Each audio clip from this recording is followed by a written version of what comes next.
আমরা কি দুনিয়ার জন্য বেশি মেহনত করি না আখিরাতের জন্য বেশি মেহনত করি? কিসের জন্য বেশি মেহনত করি?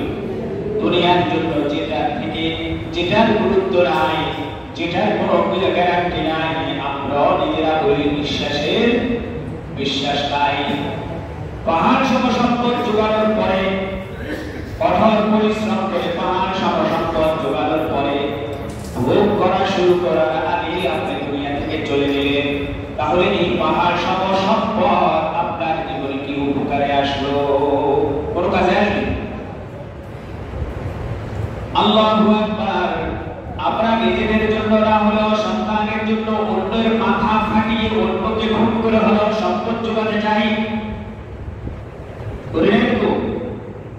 আমার আখিরাত শেষ হয়ে যাক, দুনিয়াতে সন্তানেরা ভবিষ্যৎ বংশধর সম্মানের সাথে সম্পদ সম্পত্তি নিয়ে শান্তিতে থাকুক, আমরা এটা চিন্তা করি।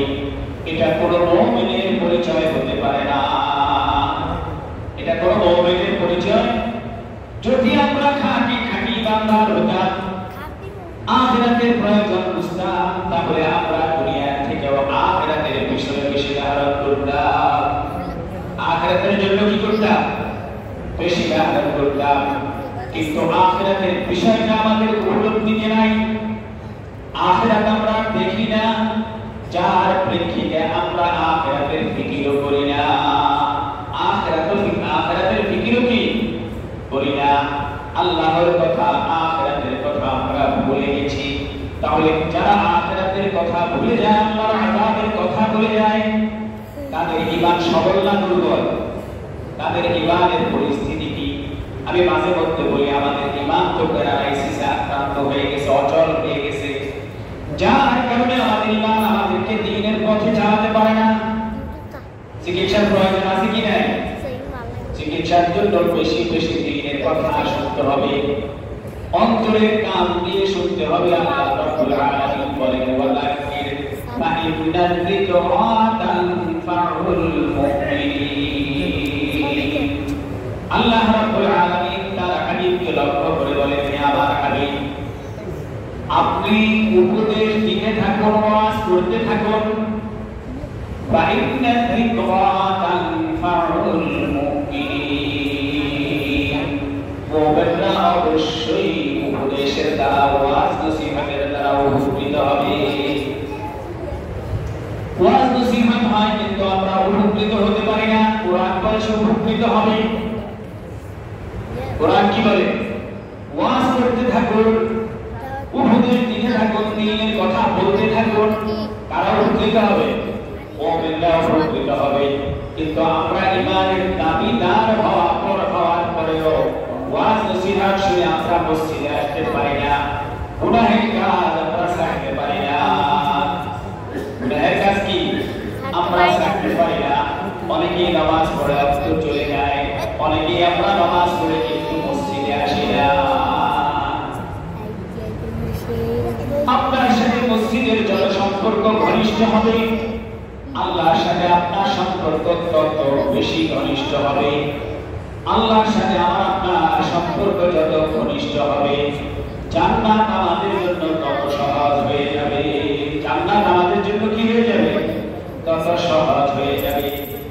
এজন্য আমরা মসজিদের সাথে বেশি বেশি সম্পর্ক রাখি, দিন মজলিসে বেশি বেশি বসার চেষ্টা করি, দিনের কথা শুনি।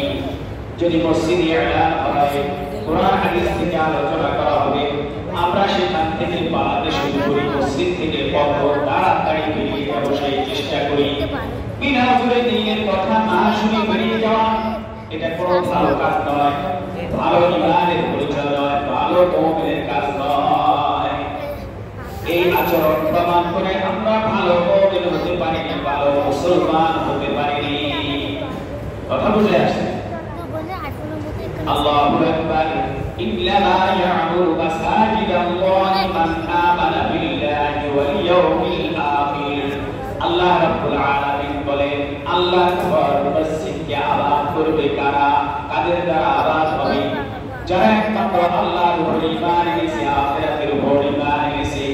এতটুকু কবুল হলে আমাদের মাবুদ মহান রব্বুল আলামিন শেষ করে দেননি। রব্বুল আলামিন বলেন, ওয়া আকামাস সালাতা ওয়া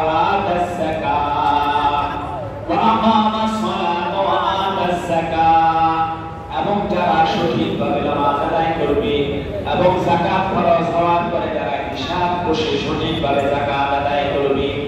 এই চারটি গুণ যাদের মধ্যে আছে আল্লাহ রাব্বুল আলামিন বলেন তাদের দ্বারাই একমাত্র আল্লাহর ঘর মসজিদকে আবাদ করা সম্ভব হবে। আল্লাহর ঘর মসজিদ কি আবাদ হবে। মসজিদে না এসে যারা খাঁটি ঈমানের পরিচয় দেন এই আয়াত প্রমাণ করে দেয় বাস্তবে এটা মৌখিক দাবি ছাড়া আর কিছুই নয়। এটা একটি বেহুদা কথা, অবান্তর কথা। এজন্য যাদের ওজোর নাই আমরা প্রত্যেকেই 5 ওয়াক্ত নামাজ জামাতের সাথে আদায় করার জন্য চেষ্টা করব, তাকবীরের সাথে আদায় করার জন্য চেষ্টা করব। রাজি তো সকলে? ইনশাআল্লাহ। বিগত পূর্বে আলোচনা হয়েছে যে এই ব্যক্তি 40 দিন পর্যন্ত কতদিন 40 দিন পর্যন্ত তাকবীরের সাথে নামাজ আদায় করবে। বারাআতুম মিনান নিফাক ওয়া বারাআতুম মিনান নার। আল্লাহর হাবিব বলেন সেই ব্যক্তিকে আল্লাহ রাব্বুল আলামিন তার নাম যদি গুনাহের কারণে মুনাফিকদের তালিকাভুক্ত হয়ে থাকে আল্লাহ রাব্বুল আলামিন সেই দপ্তর থেকে তার নাম মুছে দিবেন। সুবহানাল্লাহ। বারাআতুম মিনান নার। আল্লাহ রাসূল কেরাম কি বলেন? আল্লাহ রাব্বুল আলামিন এর বরকতে তাকে জাহান্নামের আগুন থেকে হেফাজত করবে। কিসের থেকে হেফাজত করবে? জাহান্নামের আযাব থেকে, আগুন থেকে আল্লাহ রাব্বুল আলামিন হেফাজত করবে।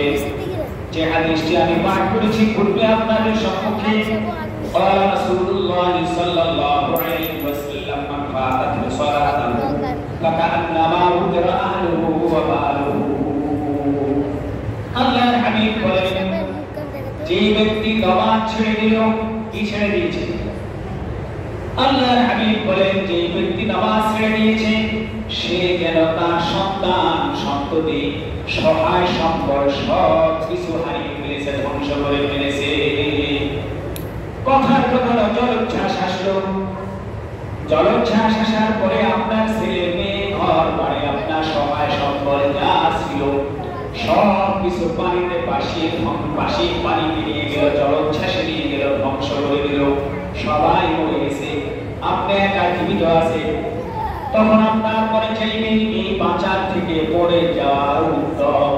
আল্লাহর হাবিব আমাদেরকে এই কথাই বোঝাতে চেয়েছে যদি তুমি নামাজ ছেড়ে যাও যেন তুমি তোমার সন্তান সন্ততি সহায় সম্বল সব কিছু হারিয়ে ফেলেছো। এর চেয়ে দুর্ভাগ্য আমাদের জন্য আর কিছুই হতে পারে না। এরকম হতভাগা মানুষ আর কেউ হতে পারে না।